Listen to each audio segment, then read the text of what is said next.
Political patriot देखने वाले सब दोस्तों को खुशामदीद। आज एक दफ़ा फिर अमेरिका से मेरे साथ शरीक गुफ्तगू हैं ऋषि भारद्वाज। ये अमेरिका में इलेक्ट्रिकल इंजीनियरिंग में पीएचडी कर रहे हैं, लेकिन इनका हिस्ट्री और पॉलिटिक्स में बहुत गहरा इंटरेस्ट है और इंडिया में इनका ताल्लुक मध्य प्रदेश से है। ऋषि जी, आज हम कश्मीर की बात करेंगे। आप पाकिस्तानी मीडिया को काफ़ी गौर से सुनते हैं, देखते हैं, तो पाकिस्तान का जो नैरेटिव है कश्मीर पे, उसका आप कैसे जायजा लेंगे?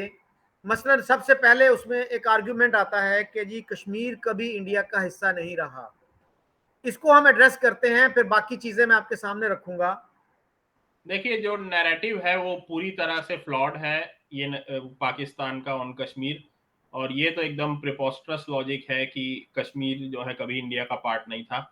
कश्मीर हमेशा से इंडिया का पार्ट रहा है। जो कश्मीर के और इंडिया के one of the greatest historians हुए हैं कलहण, जो कि जिनका जो है ताल्लुक भी कश्मीर से ही था, और वो 12th सेंचुरी के हिस्टोरियन थे। उन्होंने एक किताब लिखी राज तरंगिनी, जिसमें उन्होंने कश्मीर की हिस्ट्री को सीरियलाइज किया है, और उन्होंने 5000 साल जो है कश्मीर की हिस्ट्री को सीरियलाइज किया है। और उन्होंने पहला किंग कश्मीर का बताया है गोनंद को, जो कि महाभारत के टाइम से के थे। तो महाभारत से ही जो है, जो 5000 साल पहले हुई थी महाभारत की वॉर, तब से जो है कश्मीर की हिस्ट्री सीरियलाइज है। और तब से Kashmir, like from the beginning of the history, Kashmir has been a part of India.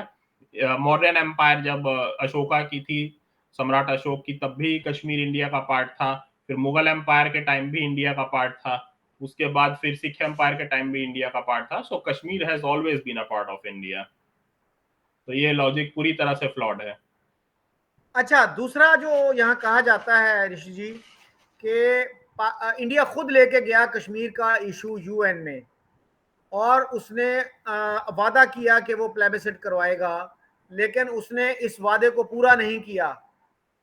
क्या नहीं, कहेंगे आप इसके इस जवाब में? इस लॉजिक में भी कोई जो है सच्चाई नहीं है, इस बात में भी। क्योंकि देखिए सर, बात यह है कि जब जो यूएन का जो रेजोल्यूशंस है वो under chapter 6 of the UN charter है, जो कि सिर्फ रिकमेंडेटरी हैं, दे आर नॉट बाइंडिंग। और ऐसा कोई भी वादा नहीं था प्लेबेसाइट का।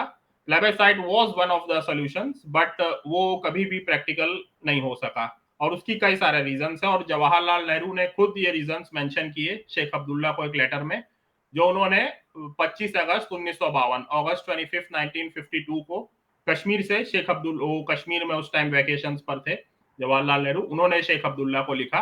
और वो काफी बड़ा नोट है, और वो नोट आप selected works of Jawaharlal Nehru में पढ़ भी सकते हैं। तो उसमें उन्होंने मेंशन किया कि by the end of 1948 I came to a conclusion that status quo is the only solution of Kashmir. क्योंकि अगर आप प्लेबेसाइट की बात करते हैं, तो प्लेबेसाइट जो है वो कभी नहीं होगा, क्योंकि प्लेबेसाइट के पहले के स्टेप्स हैं, उस पर कभी भी इंडिया और पाकिस्तान में एग्रीमेंट नहीं होगा। क्योंकि प्लेबेसाइट के पहले आपको जो है इशू रेज होगा डिमिलिटराइजेशन का, कि कितनी फोर्सेस रहेंगी, इस पर कभी कोई एग्रीमेंट नहीं होगा। और इससे भी ज्यादा इंपॉर्टेंट इशू है एडमिनिस्ट्रेशन का, कि किसका एडमिनिस्ट्रेशन रहेगा और किसके एडमिनिस्ट्रेशन के जो है वहां पर प्लेबेसाइट करवाएगा। तो इन चीजों पर इंडिया पाकिस्तान में कभी एग्रीमेंट नहीं होगा। इसीलिए plebiscite, Nehru ruled out plebiscite by the end of 1948, and he came to a conclusion that plebiscite कभी नहीं होगा। Pakistan is very weak militarily, तो पाकिस्तान मिलिटरीली इंडिया से कश्मीर नहीं ले सकता है। UN can not force India to give up Kashmir, and status quo is the only solution. So by the end of 1948, he was, determined in his mind that this is the only solution. And plebiscite has always been a non-starter.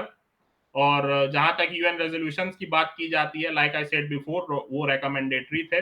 और जितने भी UN mediators आए, like जो Canada के थे, general Robert McNaughton, Frank Graham और jarring, उनका resolutions कभी भी जो है वो ज्यादा आगे तक नहीं बढ़ पाए। They are always non starters, because उसमें यही था डिमिलिटराइजेशन, आर्बिट्रेशन।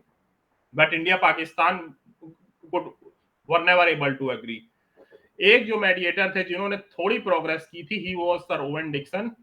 और ये बात नेहरू ने भी एक्नॉलेज की थी कि he was the only person who came to grips with the Kashmir issue. और क्योंकि कश्मीर इशू देखिए सर, काफी वो कॉम्प्लेक्स इशू है, because Kashmir valley is different from Jammu, and Jammu is different from Ladakh. उनकी हिस्ट्री अलग है, उनकी एथनिसिटी अलग है, उनकी लैंग्वेज अलग है, रिलीजन अलग है। सो यू कैन नॉट आप उसको एक यूनिट नहीं समझ सकते हैं। They are completely different. तो आप ऋषि जी ये कह रहे हैं कि पंडित नेहरू ने डिटरमिन कर लिया था 48 के आखिर में कि यस, प्लेबिसिट नहीं होगा और स्टेटस ये जो को। है स्टेटस को ही इसका हल है। और इंटरेस्टिंग बात ये है, बहुत सारे पाकिस्तानियों को इसका पता नहीं कि state of Jammu and Kashmir, उसका 38% तकरीबन वो आज भी पाकिस्तान के पास है। यस, और इसका लद्दाख जो, सॉरी, ये जो है जब northern areas Gilgit and Baltistan, Baltistan, वो यस, भी कश्मीर का हिस्सा है, यानी state of Jammu and Kashmir का हिस्सा है। Princely state of Jammu and Kashmir, yes. जी जी। हाँ, तो एज वो, it as it existed in August 1947। Yes yes. और जो लाइक रेजोल्यूशंस है वो रिकमेंडेटरी है, और इंडिया यूएन गया था in the end of December 1947। और एम था ये मतलब इस एम से गया था कि यूएन जो है वो फोर्स करे पाकिस्तान को कि अपनी जो है वो आर्मी और जो ट्राइबल रेड्समैन है उनको वहां से वापस बुलाए। पर वैसा कुछ हुआ नहीं और लड़ाई एक साल तक चलती रही। तो bye the end of 1948 Nehru had a discussion with the British army officials कि अब तब तक कश्मीर वैली पूरा इंडिया के कंट्रोल में आ चुकी थी। तो नेहरू ने डिस्कस किया कि अब आगे और कैसे हम प्रोसीड कर सकते हैं। सो दे सजेस्टेड कि अब जो इलाका है जिसको आज पीओके कहा जाता है, तो बोले कि कैप्चरिंग, और वो लड़ाई 1.25 साल तक चली थी, जब जो है कश्मीर वैली और राजौरी टाउन इंडिया ने जो है अपने कंट्रोल में वापस लिया। और वो लड़ाई 1.25 साल तक चली थी। और bye the end of 19, I think it was October 1948, Nehru and the cabinet had a discussion with the British army officials, और उनका ये मानना था कि ये जो एरिया है जिसको आज पीओके कहा जाता है, मुजफ्फराबाद, और इस एरिया को कैप्चर करना काफी मुश्किल होगा। And there is no surety कि अगले साल लाइक 49 के समर तक भी हम इसे अपने कंट्रोल में ला पाएंगे। And to control and to this area we need to attack the bases जो कि पाकिस्तान में है। So we have to go to Pakistan, we have to enter Pakistan international border and attack the bases there. और तब भी कोई गारंटी नहीं है कि ये एरिया हमारे कंट्रोल में आएगा या कितने टाइम के बाद आएगा। तो this was one of the reasons that India accepted cease fire. दूसरा रीजन ये था कि वहां पर मुस्लिम कॉन्फ्रेंस काफी डोमिनेंट थी उस एरिया में, और वैली में नेशनल कॉन्फ्रेंस डोमिनेंट थी। वो शेख अब्दुल्ला की थी और वो चौधरी गुलाम अब्बास की थी। And they were pro Pakistani and pro Muslim league and pro Jinnah. तो एक तो वहां के लोग इंडिया के फेवर में नहीं थे पीओके के, सेकंड टेरेन काफी हार्श था, और थर्ड फैक्टर जो है जो कि काफी इंपॉर्टेंट फैक्टर है वो भी, बाय जो भी स्ट्रेटेजिकली इंपॉर्टेंट एरियाज हैं तब तक इंडिया के पास आ चुके थे। So it was not worth it and it was not feasible. So by that time Indian government decided that ceasefire is the only solution and we should accept it. और इसमें सरदार पटेल भी शामिल थे, और ये आप आर्काइव्स में पढ़ सकते हैं। लियोनेल कार्टल ने इस पर एक बुक भी लिखी है। अच्छा ऋषि जी, क्या ये दुरुस्त है कि माउंट बैटन ने प्रेशर डाला था या उसने कन्विंस किया पंडित नेहरू को कि आप यूएन में जाएं, क्योंकि यस, उनकी कंसिडरेशन ये थी कि फुल स्केल वॉर ना हो जाए इंडिया और पाकिस्तान के दरमियान। या उनकी कंसिडरेशन यही थी, और इंडियन गवर्नमेंट की कंसिडरेशन ये थी कि पाकिस्तान को जो है UN it will force Pakistan कि वो अपने ट्राइबल रेडर्स और अपने आर्मी को जो है वहां से वापस ले ले। पर वैसा कुछ हुआ नहीं, और एक साल तक जो है वो लड़ाई चलती रही। तो जब हमको लगा कि अब सीज फायर एक्सेप्ट कर लेना चाहिए, so then we accepted ceasefire, और we accepted ceasefire on January the 1st 1949। और इसमें यूएन का ज्यादा प्रेशर नहीं था, हमने सीज फायर अपनी मर्जी से एक्सेप्ट किया। ये सारे एरियाज हमारे पास आ चुके हैं, स्ट्रेटेजिकली इंपॉर्टेंट, और न तो वहां के लोग जो पीओके के लोग हमारे जो है फेवर में है, एंड वो टेरेन भी काफी हार्श है। तो कोई गारंटी नहीं है कि कब हम उसको अपने कंट्रोल में ला सकते हैं। तो एक तो वो फीसेबल नहीं था, और दूसरा जो है हमारे पास स्ट्रेटेजिकली इंपॉर्टेंट एरियाज आ चुके थे। So we accepted on its on our own. और यूएन का ज्यादा उसमें यूएन ने फोर्स नहीं किया, क्योंकि हम चले तो गए थे दिसंबर में इन 19 47, तो तभी सीज फायर हो जाता, पर वो लड़ाई 1 साल तक चलती रही उसके बाद भी, और उसमें इंडिया ने राजौरी टाउन कैप्चर किया और भी काफी सारी एरियाज जो है उसको अपने कंट्रोल में लिया। तो इन रीजंस की वजह से हमने वो किया। और यस, आप कुछ बोल रहे थे। जी ऋषि जी, पाकिस्तान में यूएन रेजोल्यूशंस की बहुत बात की जाती है और अब ये बात पूरी दुनिया में एक तरह से मशहूर हो गई है कि पाकिस्तानी जो हैं वो यूएन रेजोल्यूशंस की बात तो करते हैं लेकिन उन्हें पढ़ने की तकलीफ नहीं करते। और आपने वो क्लिप देखा होगा, अमेरिकन एकेडमिक हैं क्रिस्टीन फेयर, उनकी एक बुक लॉन्च थी जिसमें एक Pakistani full bright scholar Ehtesham चले गए और उन्होंने ये कहा कि आप ये गलत कह रही हैं कि पाकिस्तान का कश्मीर पे कोई लोकस स्टैंडाई नहीं है। तो उसने कहा जी यूएन की रेजोल्यूशंस हमारा लोकस स्टैंडाई हैं। तो क्रिस्टीन फेयर ने उनसे पूछा कि पाकिस्तान में हर शख्स यूएन रेजोल्यूशंस की बात करता है लेकिन उनको पढ़ने का तरद्दुद नहीं करता, तो क्या आपने ये रेजोल्यूशंस पढ़े हैं? जी तो पढ़े उनको हैं। उनको मानना पड़ा कि मैंने नहीं पढ़े। ओ, उनसे पूछा तो गया। आप क्या कहेंगे इस बारे में?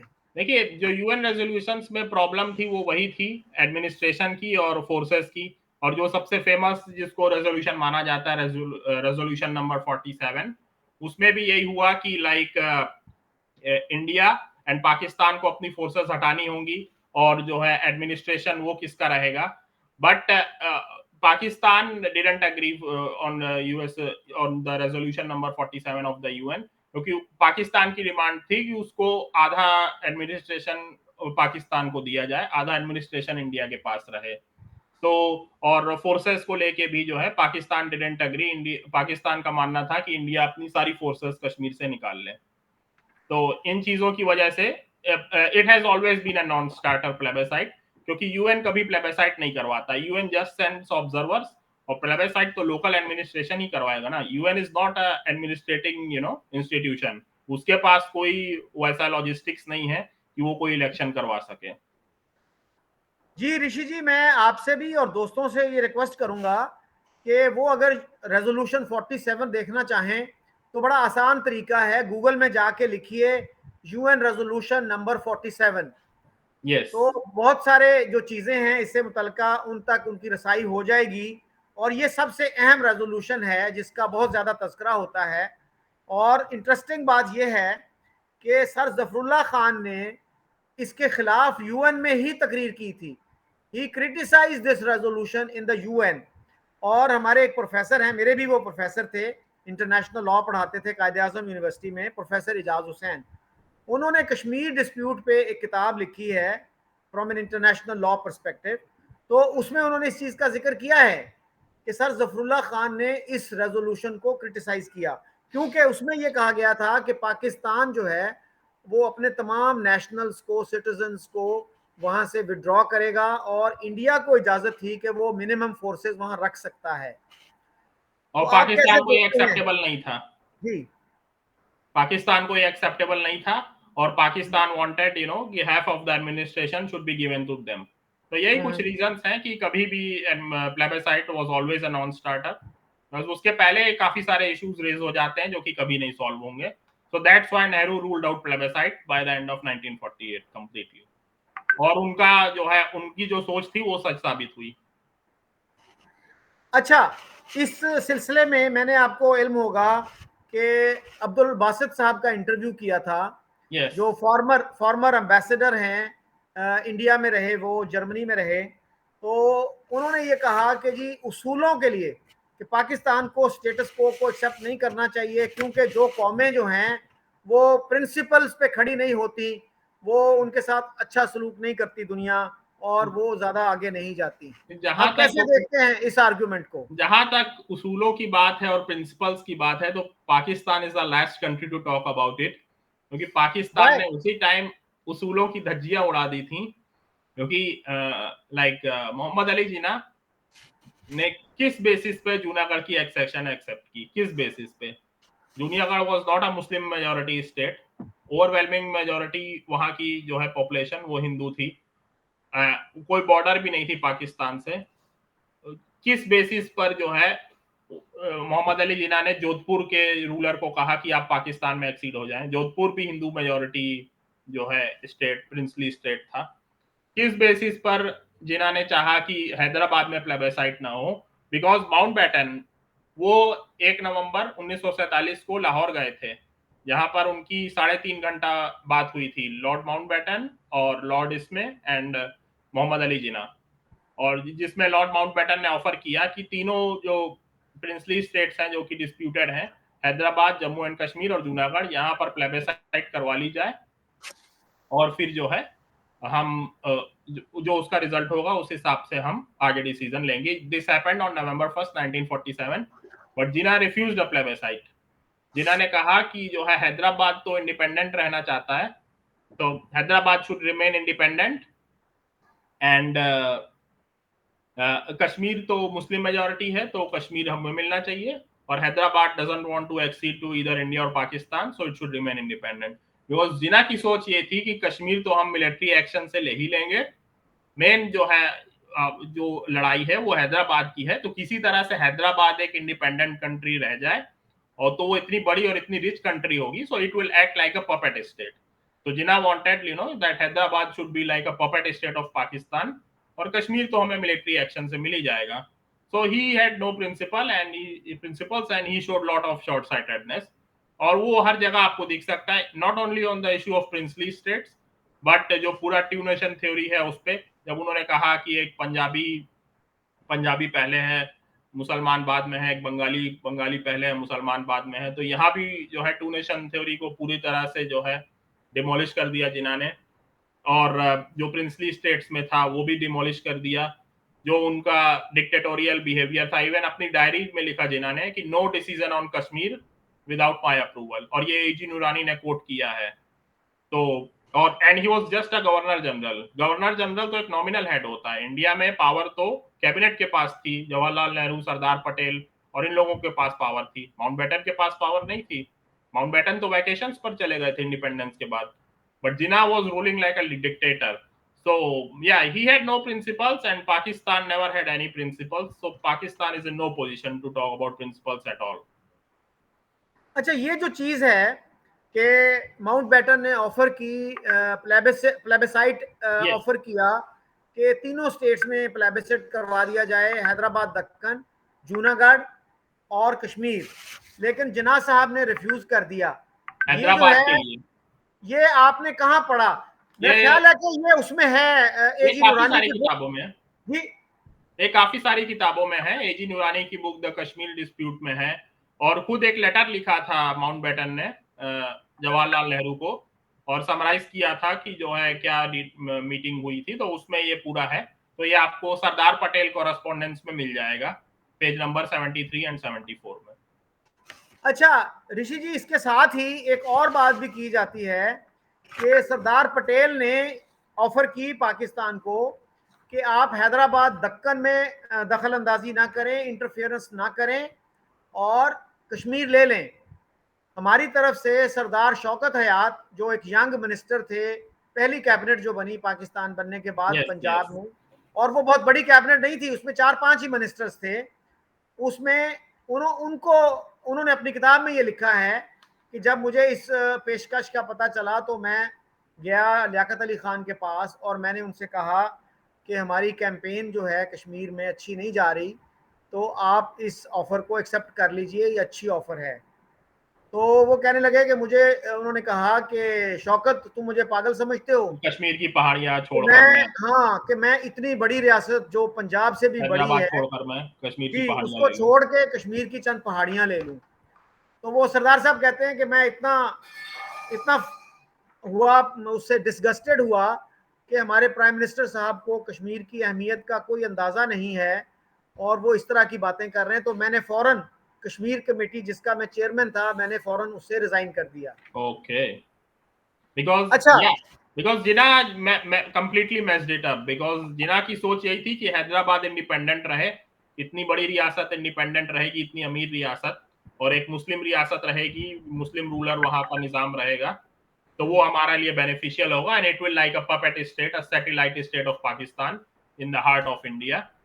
So that's why. But in this, he completely, said no to a plebiscite anywhere. So he showed lot of short-sightedness. अच्छा, इंटरेस्टिंग बात यह है कि पाकिस्तान जूनागढ़ का केस लेके यूएन में गया, Yes, और इंडिया जो है वो कश्मीर कश्मीर का का केस लेके यूएन में गया। तो इस सिचुएशन को कैसे देखते हैं और आप? कश्मीर में तो इंडिया ने, जूनागढ़ में तो प्लेबेसाइट करवाया था इंडिया ने, बट कश्मीर, जी जी। पाकिस्तान ने कभी माना क्या उसको? कभी नहीं माना।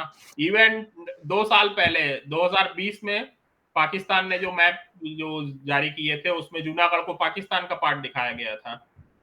तो that's why plebiscite has always been a non starter, क्योंकि तो जूनागढ़ की प्लेबेसाइट को तो नहीं माना पाकिस्तान ने। जूनागढ़ का जो प्लेबिसाइट था उसमें आपको पता है कि पाकिस्तान को ओनली कितने वोट 91 मिले वोट, थे? ओनली जी 91 वोट्स आई थिंक। हाँ, 91। ये इंडियन एक्सप्रेस में इस पे कुछ अर्सा पहले एक आर्टिकल छपा था, तो वो मैंने देखा, तो उसमें था कि पाकिस्तान के हक में 91 वोट्स आए थे। I think it was held in February 1948, right? I think so. Yeah. 48 और 49? I think it was 48. Yes.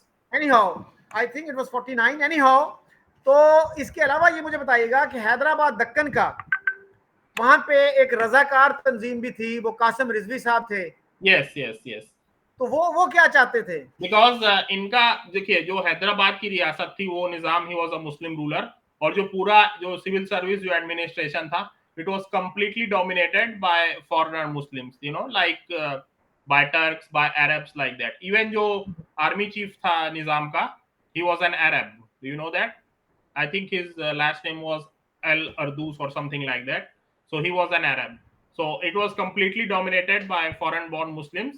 And even though the state was around 85% Hindu, तो हिंदूज में काफी रिजर्मेंट थी इस चीज को लेके कि जो है ये पूरा यहाँ पर फॉरेन बॉर्न मुस्लिम्स, इवन जो लोकल मुस्लिम्स जो है उनको भी बड़े वहां पर पोस्ट नहीं दिए जाते थे। So it was foreign Muslim dominated state, और इनकी सोच ये थी कि हैदराबाद शुड रिमेन इंडिपेंडेंट। और कासिम रिजवी, और जब वहां के हिंदुओं में रिजेंटमेंट पैदा होने लगा कि आप इंडिया में एक्सीड क्यों नहीं कर रहे हैं, तो Qasim Rizvi he started a massacre of Hindus, और हिंदू वहां से छोड़ छोड़ के जाने लगे। सो आफ्टर दैट और पर 1 साल का टाइम दिया Indian government, waited for 1 year कि कोई सॉल्यूशन निकल आए हैदराबाद पर। बट व्हेन दे सॉ कि निजाम एक्सीड नहीं कर रहे हैं, सो देन इंडियन आर्मी ने जो है वहां पर एक्शन किया, जिसे ऑपरेशन पोलो कहा जाता है, और 5 दिन में जो है दे एक्सीडेड टू इंडिया। अच्छा, आपके इल्म में है ऋषि जी के मौलाना मौदूदी जो जमात इस्लामी के फाउंडर थे, उन्होंने 1941 में जमात इस्लामी बनाई थी, उन्होंने कासिम रिजवी को एक लेटर लिखा और उसमें उनको ये मशवरा दिया कि निज़ाम का जो सिस्टम है ना, वो रेत की दीवार की तरह है, ये फ़ौरन डिमोलिश हो जाएगी, तो ओके। इसलिए आप जो है ना इंडिया के साथ कोई ऑनरेबल एग्रीमेंट कर लें, अभी आपके पास वक्त है। तो उस पे ये कहा जाता है कि कासिम रिजवी ने वो लेटर गुस्से में आके फाड़ दिया कि मौलाना हमें बुज़दिली का मशवरा दे रहे हैं, बुज़दिली की तलकीन कर रहे हैं। और उसके बिकॉज बाद जब वो मिलिट्री एक्शन हुआ, उसके बाद फिर वो पकड़े गए और 10 साल तकरीबन या जेल में रहे, उसके बाद उनको कराची बोला आना पड़ा। कि 48 आवर्स में आप इंडिया छोड़ के चले जाएं, इस कंडीशन पर रिलीज किया था। So he left to Pakistan and he died there in almost, he was penniless. और interestingly वीपी मेनन, जब मीटिंग सरदार पटेल के साथ हुई थी, so VP Menon wrote about that कि communalism was coming out from his tongue, like हिंदुओं के खिलाफ नफरत जो है उस आदमी की जबान से निकल रही थी, Qasim Rizvi. So he was a fanatic, he was an extremist and he was a religious fanatic. And he messed up. और बाद में इंटरेस्टिंगली निजाम ने कहा भी कि मैं तो एक्सीड करना चाहता था, पर ये लोग मुझे करने नहीं दे रहे थे, they forced me that I was not able to accede to India. तो इंटरेस्टिंगली निजाम ने बाद में ये कहा। But anyhow he was made the governor Nizam after that, and he is still a respected person among the people of Hyderabad. अच्छा, ये भी कहा जाता है कि हैदराबाद के जो रूलर्स थे, उन्होंने सुल्तान टीपू टीपू सुल्तान के खिलाफ Yes. अंग्रेजों की मदद की थी। Yes, yes, yeah, yeah. ये दुरुस्त है बात क्या? डॉक्यूमेंट, इसके तो डॉक्यूमेंट्स मिल जाएंगे आपको ऑनलाइन, गूगल पर आप जाएंगे, so you would find documents that against Tipu Sultan they formed an alliance with the British Raj, with the British government. Okay. Yes. अच्छा, ये बताइएगा, इसको हम कंक्लूड करते हैं गुफ्तगू को, कि आजकल जो है क्या सिचुएशन है कश्मीर में, क्या उसको अब दोबारा स्टेट बना दिया जाएगा? या प्रीटी जम्मू श्योर, या जी गवर्नमेंट ने क्लियर किया है पार्लियामेंट में मेनी टाइम्स दैट कश्मीर को जो है उसको फुल फ्लेज स्टेट बना दिया जाएगा। सो या it's just a matter of time कि कश्मीर कब स्टेट बनेगा। लेकिन लद्दाख उसका हिस्सा नहीं होगा। क्योंकि लद्दाख देखिए, जैसे मैंने पहले कहा था, तो पूरा Ladakh is different from Jammu completely, और Ladakh is very small region, almost like just 3 lakh people, just 3 lakh वहां की पॉपुलेशन है। तो it should remain a union territory. उसको स्टेट बनाने का कोई मतलब नहीं है इतने छोटे पॉपुलेशन को, जस्ट 3 लाख। अच्छा, तो अभी कश्मीर में क्या सिचुएशन है? हमारे यहाँ कभी ऐसी खबरें आती हैं कि लाखों लोगों को वोट का हक दे दिया गया है, वो क्या है? देखिए सर, ऐसा है कि जो देखिए वोट का हक वहां पर पहले से ही था, इस पर काफी जो है कंफ्यूजन है कि वोट वहां पर पहले से ही था। जो लोकसभा के इलेक्शंस होते हैं, जो नेशनल इलेक्शंस, उसमें तो वहां पर पहले से ही वोट डालने का राइट था। जो अभी दिया है ये वहां के लेजिस्लेटिव इलेक्शंस, जो विधानसभा के इलेक्शंस है उसमें दिया है, पर लोकसभा में तो पहले से ही उनको राइट था। तो ये कोई ऐसी नई चीज नहीं हुई है, वहां पर राइट पहले से ही था। हाँ, स्टेट इलेक्शंस में नहीं था, बट नेशनल इलेक्शंस में तो पहले से ही था। अब जो है स्टेट इलेक्शंस में भी दे दिया है राइट। अच्छा, जो जो वहां से जिन पंडितों को, हिंदू पंडितों को भगाया गया था और कुछ कत्ल भी हुए थे, जिसके बाद वो इनसिक्योर फील करने लगे और वो इंडिया चले गए, मैंने पाकिस्तान के एक बहुत सीनियर ब्यूरोक्रेट जो हैं उनका इंटरव्यू किया था, और वो बड़े सीनियर ओहदों पे रहे, और उनकी पैदाइश 1923 की है। उन्होंने ओ आई किताबें भी थिंक लिखी। रोडेट जी, खान। रोहिदाद खान, जी रोहिदाद एग्जैक्टली, खान। रोहिदाद खान। और मुझे बड़ी हैरत हुई जब उनसे मैंने पंडितों के बारे में क्वेश्चन किया, तो वो कहने लगे मुझे तो नहीं पता कि पंडितों को कश्मीर से निकाल दिया गया था। या दिस इज द लेवल, जो इतना सीनियर मोस्ट ब्यूरोक्रेट है पाकिस्तान का, इधर उनको पता नहीं है, या बट ही, और या वो एक्नॉलेज नहीं करना चाहते हैं, बट ये लेवल है। So this is very unfortunate कि पूरी कम्युनिटी का जो है एक्सोडस हो गया, उनका जेनोसाइड हो गया, एथनिक क्लेंसिंग जिसे कहा जाता है वो हो गया। बट पाकिस्तान में किसी को मालूम ही नहीं है इस पर, नोबडी अच्छा knows about this thing in Pakistan. और अच्छा, पूरी ये कम्युनिटी बताइएगा का। यस। ऋषि जी, ये बताइएगा, जो कश्मीर की मूवमेंट है उसका कितने परसेंट सेकुलर है, कितने परसेंट जो है वो रिलीजियस है? आप जानते ही हैं अली शाह गिलानी, उनके अली शाह गिलानी के व्यूज क्या थे, लाइक ही वाज जी। An extremist. और अली शाह गिलानी का कहना था कि हिंदू जो कश्मीर का सॉल्यूशन है वो 2 नेशन थ्योरी पर होना चाहिए, और हिंदू और मुस्लिम 2 नेशंस हैं। तो कि एक रिपोर्टर ने उनसे पूछा भी था कि कैसे आप 2 नेशंस कह सकते हैं हिंदू और मुसलमानों को। तो कहा था कि हिंदू जो है वो बहुत सारे खुदाओं की पूजा करते हैं, पर मुसलमान एक खुदा की पूजा करते हैं, इसलिए हिंदू और मुसलमान अलग अलग नेशंस हैं। तो this was his intellectual level. तो इस टाइप के जो है आदमी है, सो यू कैन जज कि कैसी मूवमेंट है वो। And it is not secular even a bit, it is completely an Islamic movement to create a kind of caliphate or a extremist state headed by। Ali Gilani साहब ने तो उसामा बिन लादेन की, आपको पता है, गायबाना नमाज जनाजा भी पढ़ी थी श्रीनगर में। लेकिन क्या यूनुस, अपना यासीन मलिक जैसे जो लोग हैं, या शबीर शाह जो हैं, वो तो सेकुलर नहीं है? Yasin Malik himself, he has admitted that he was responsible for violence and अभी अभी अभी उनको उम्र कैद की सजा दे दी गई है। तो yes, to क्या help। क्या बैकग्राउंड है उसका, और क्या उनको कोई लॉयर नहीं था, उन्होंने खुद ही प्लीड किया अपना केस? क्या नहीं कहा इंडिया, उन्होंने कोर्ट नहीं में? नहीं, इंडिया में देखिए ऐसा सिस्टम है कि इंडिया में सबको लॉयर मिलता है। इवन अजमल कसाब को लॉयर मिला था, अफजल गुरु को लॉयर मिला था, हर किसी को, बड़े से बड़ा क्रिमिनल हो उसको लॉयर मिलता ही मिलता है।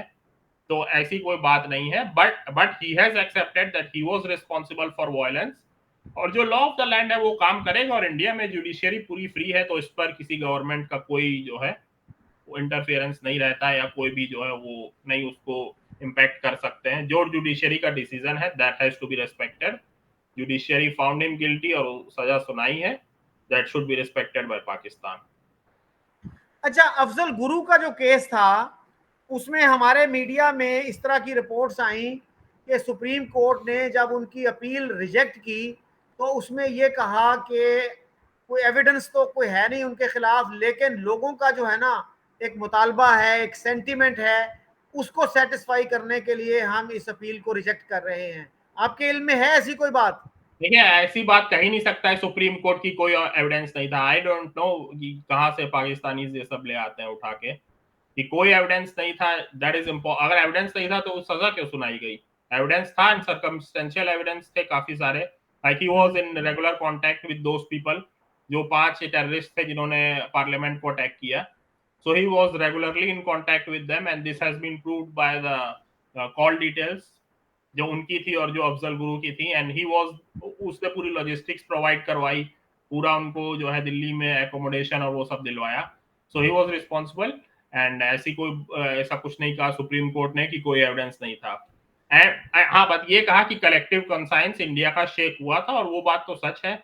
It shaked all of India, कि जो वर्ल्ड की बिगेस्ट डेमोक्रेसी है उसके टेम्पल पर अटैक हो रहा है। And so this was a shocking incident for every Indian. So yeah, India was shaked by that, और India was shaked by 2008 also, जो ताज होटल पर मुंबई में अटैक हुए थे। अच्छा, उन्होंने ये कहा था कि collective conscience of India was shaken, ये कहा था? Yes yes yes. ओके। अच्छा, पाकिस्तान में इस चीज का भी बहुत जिक्र होता है कि कश्मीर में जब कोई प्रोटेस्ट होता है तो पैलेट गन्स चलाई जाती हैं, जिससे बेशुमार लोग जो हैं वो they have lost their eyesight, उनकी आंखें खराब हो गई हैं। देखिए, अब ऐसा है कि अगर पीसफुल प्रोटेस्ट हो then army will not do anything, but अगर आप आर्मी को अटैक कर रहे हैं, so what will they do? If you are throwing stones on the army, और ट्राइंग टू थ्रो बॉम्ब्स, तो फिर क्या करेगी army? And of course army के पास ज्यादा ट्रेनिंग है, army has guns, army has the power of the state. So आप आर्मी से, तो आर्मी को आप अटैक करेंगे, so army will definitely respond back. अच्छा, हाँ, एक आर्ग्यूमेंट जो है वो ये भी पाकिस्तान में काफी लोग देते हैं कि द इंस्ट्रूमेंट ऑफ एक्सेशन जो है, महाराजा ने जो साइन किया परपोर्टेडली और अलेजेडली, वो एग्जिस्ट ही नहीं करता और इंडिया ने कभी उसको प्रोड्यूस नहीं किया। Sir, how do you respond to that allegation और प्रोड्यूस नहीं किया? Just go on the Google and search instrument of accession, Google produce कर देगा। इंडिया के प्रोड्यूस करने की तो बात ही छोड़ दीजिए। Google will produce right now instrument of accession. And even, और आज तक जो कर्ण सिंह है, like former king of Jammu and Kashmir, former ruler, तो उन्होंने खुद कहा है, उनका यूट्यूब पर भी वीडियो है, कि मेरे सामने ही जो है मेरे फादर ने साइन किया था instrument of accession, and I was in that room, and I saw that video today, just like a few hours ago. So आप Karan Singh is still alive. Doctor Karan Singh की बात कर रहे हैं? Yes, yes, Dr. Karan Singh, the former ruler of Jammu and Kashmir, governor भी रह चुके हैं वो, ओके। सदर अच्छा, रियासत। कोई कोई फाइनल थॉट्स हैं तो बताइए। फाइनल थॉट्स तो सर यही है कश्मीर के बारे में, कि status quo is the only solution. Status को एक्सेप्ट किया जाए, और जो है जब लोगों में इतनी गुडविल पैदा हो जाए तो बॉर्डर्स को भी थोड़ा सा जो है ओपन किया जाए, कि लोग आ जा सकें और जो है एक दूसरे से मिल सके। अच्छा, इस पर बहुत ज्यादा बात की जाती है मुशर्रफ के 4 पॉइंट फॉर्मूला की, कि मुशर्रफ का 4 point formula that was like that was the best solution, और उसी पर कोई प्रोग्रेस होगी और उसी पर कोई सॉल्यूशन निकल सकता है। That is also a non starter, because उसके जो दो, मतलब जो मेन उसके पॉइंट्स हैं, पहला कि डिमिलिटराइजेशन होगा, और दूसरा joint administration. So this is impossible, कि कोई भी इंडियन गवर्नमेंट अपनी मिलिट्री नहीं हटा सकती है, और जॉइंट एडमिनिस्ट्रेशन की बात भी नॉन स्टार्टर है, क्योंकि अगर जॉइंट कंट्रोल पॉसिबल होता इंडिया पाकिस्तान के बीच, तो पार्टीशन कभी होता ही नहीं। अगर ज्वाइंट कंट्रोल होगा उसमें दिन भर इंडिया पाकिस्तान के रिप्रेजेंटेटिव्स के बीच लड़ाई होगी और वो किसी एक चीज पर भी एग्री नहीं करेंगे. So joint control is not possible at all. So Musharraf 4 point formula भी कोई जो है प्रोग्रेस उसमें नहीं होगी and it is also not a solution. So accepting status quo, जो बाउंड्री, जो एरिया जिसके पास है वो अपने पास रखे, उसको डेवलप करे, उसको खुशहाल बनाए. और जैसे अभी देख रहे हैं जो इकोनॉमिक क्राइसिस है पाकिस्तान में, specially in PoK and Gilgit Baltistan की, लोग प्रोटेस्ट कर रहे हैं सड़कों पे आके कि हमारे पास खाना नहीं है, हमारे पास दवाइयाँ नहीं है, हमारे पास बेसिक ह्यूमन वो नहीं है, बेनिफिट्स, फैसिलिटीज. तो उन चीजों की तरफ ध्यान देना चाहिए. And these things this will not go anywhere कि प्लेबेसाइट या रेफरेंडम या इस टाइप की कोई भी चीज नहीं होने वाली है. एंड इवन अच्छा, यूएन ने भी इस पर जो है पिछले 65 साल से बात नहीं की है. द लास्ट रेजोल्यूशन जो कुछ मतलब जिसमें कश्मीर के बारे में कुछ कहा गया था, दैट वाज इन 1957. उसके बाद से यूएन ने भी बात नहीं की. एंड इवन पाकिस्तान, अयूब खान से 57 के बाद कि हाँ, अगर प्लेबेसाइट के अलावा कोई सोल्यूशन है तो आप वो बताइए, हम उसको भी डिस्कस कर सकते हैं. तो Pakistan, even Pakistan gave up plebiscite in the 50s, in the late 50s. और जो स्वर्ण सिंह और भुट्टो के बीच जो बात हुई थी 1962 एंड 63 में, उसमें भी प्लेबेसिट की कोई बात नहीं हुई थी. उसमें भी यही था कि हम जो है कि कैसे बाउंड्रीज हम एडजस्ट कर सकते हैं. तो भुट्टो ने कहा कि हम तो बस जो है इंडिया कठुआ का रीजन रख सकता है, बाकी पूरा स्टेट हमें दे दे. तो like the whole of Kashmir valley, Jammu and all that, बस एक कठुआ की डिस्ट्रिक्ट इंडिया रख ले. So this was not acceptable to India at all, because India went there with the solution of status quo. तो इतने सारे सॉल्यूशंस सजेस्ट किए गए हैं, but none of them have gone anywhere. So the status quo, that's the solution. वही reality है from the last 74 years now. क्योंकि जब सीज फायर डिक्लेयर हुआ था ऑन जनवरी 1st 1949, उसके बाद से यही रियलिटी है. And everybody knows this reality. Even UN और दुनिया में कोई भी कंट्री, वेस्टर्न पावर और even China, they also know in their heart यही reality, and it's not going to change. So it's time for Pakistan to accept it and to move forward and to live like good neighbors. Because अच्छा, war करके देख लिया 1965 में, it failed. Indirect war terrorism भी 15-20 साल करके देख लिया, that also failed. So ये चीजें कुछ नहीं हासिल होने वाला है, सिर्फ सफरिंग लोगों को हासिल होगी. So Pakistan should give up the obsession with Kashmir and have good relations with India, because India offered to help Pakistan in the floods, but Pakistan ने मना कर दिया कि नहीं जी, आप तो 370 वापस लाएं, आप कश्मीर का इशू रिजॉल्व करें, तब हम आपसे हेल्प लेंगे. So India doesn't care. आपको मानना है आप मानिए, नहीं मानना है so we can move forward. और पाकिस्तान को ही ज्यादा फायदा होगा अगर इंडिया पाकिस्तान के रिलेशंस अच्छे होते हैं और ट्रेड इंडिया पाकिस्तान के बीच ज्यादा होता है, बिकॉज ट्रेड इन दोनों देशों के बीच एकदम नेग्लिजिबल है. यूएस का सबसे बड़ा ट्रेडिंग पार्टनर है कनाडा एंड मैक्सिको. दुनिया के हर कंट्री का सबसे बड़ा ट्रेडिंग पार्टनर उसके नेबर्स ही होते हैं, बट पाकिस्तान के साथ ऐसा नहीं है. तो Pakistan should realise where the mistakes are and should try to rectify it. ये आप जो कह रहे हैं कि जी इंडिया ऑफर्ड एड, अब के बार ये कब कब किसने ऑफर की, कितने कितने पैसे की ऑफर थी, क्या था ये? Can you give me some details? I don't know the exact amount, but yeah, they offered help, and they offered medicines, and they offered food, fruits and vegetables, but Pakistan refused. अच्छा, तो Pakistan is always showing a hard line on Kashmir, और इससे कुछ भी हासिल नहीं होता है. So it's time, the only solution is negotiated settlement. क्योंकि आर्मी पाकिस्तान की कुछ भी नहीं कर सकती है कश्मीर में. The only solution is negotiated settlement between India and Pakistan and live peacefully.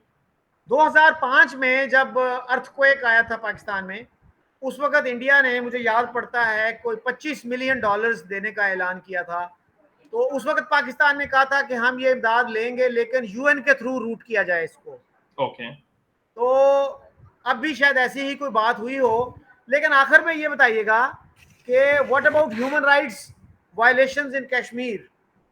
देखिए ह्यूमन राइट, देखिए Indian constitution, like I have read constitutions of many nations, Indian constitution is the best. और इंडियन कॉन्स्टिट्यूशन पूरा का पूरा apply होता है कश्मीर में. वहां पर वहां के लोगों को सारे राइट्स हैं which the constitution gives. But अगर आप आर्मी को अटैक करेंगे, अगर आप पुलिस को अटैक करेंगे, तब तो जो है वो रिस्पॉन्ड तो करेंगे ही ना. They will respond. अब उसको आप बोले ह्यूमन राइट्स वायलेशंस हो रहे हैं, so that is not fair. So anybody who attacks the army will get a response from the army. So this is not acceptable at all. और human rights के issues तो आप जानते ही हैं, बलूचिस्तान में या इवन जो पीओके है उसमें क्या ह्यूमन राइट्स के इश्यूज हैं और क्यों लोग सड़कों पे आके प्रोटेस्ट कर रहे हैं. क्या है yes. पाकिस्तानी कश्मीर में क्या इशू है आपके ख्याल में? अभी कुछ ही दिनों पहले न्यूज में था कि दे वर प्रोटेस्टिंग कि हमें जो है बेसिक ह्यूमन फैसिलिटीज अवेलेबल नहीं है, against inflation, economic distress. So yeah, the people are suffering in POK and Gilgit-Baltistan, and Kashmir Valley is much better than Gilgit-Baltistan and POK. And actually, Kashmir is better than many Indian states also. Kashmir is better than Bihar. Kashmir is better than Madhya Pradesh on all parameters. HDI की बात कर लें आप, malnourishment की बात कर लें, poverty rate की बात कर लें, तो Kashmir is much better than many of the Indian states. Okay. तो Rishi ji, thank you very much for your time.